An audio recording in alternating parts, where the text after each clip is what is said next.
Up close and personal nating tinutukan ang behind the scenes sa shooting ng upcoming GMA series na My Korean at Jagia. Silipin natin ang ilang eksena na kinunan mismo sa South Korea. GMA goes to Korea sa pagtaping nito ng panibagong primetime show na My Korean at Jagia. Mga kapuso, silipin natin ang taping ng My Korean Jagia. Kwento ito ng buhay ni Gia na gagampanan ni Heart Evangelista.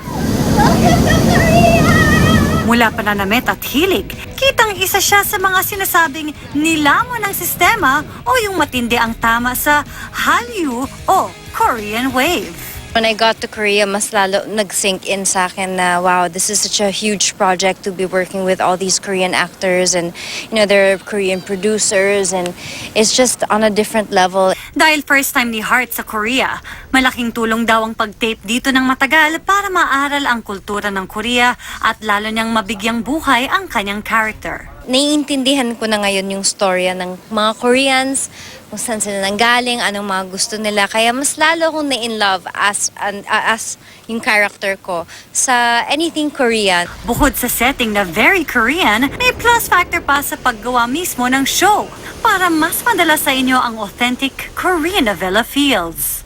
At para full force ng aming Korean shoot, meron pa kaming crew na dito mismo galing tulad na lang ni Mr. Kim and Mr. Cho.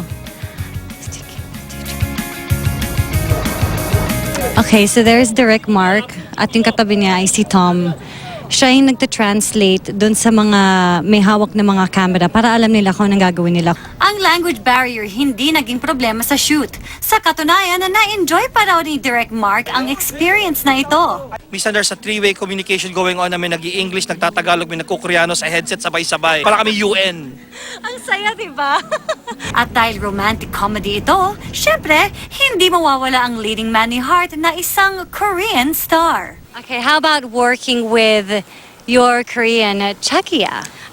It's nice kasi, getting to know him, of course, in the beginning I was a bit intimidated kasi syempre parang artista siya dito and experienced din siya. But then he's so nice. He's so easy to work with. Sino ba itong Korean Jagia ni Heart? Makikilala na natin siya bukas.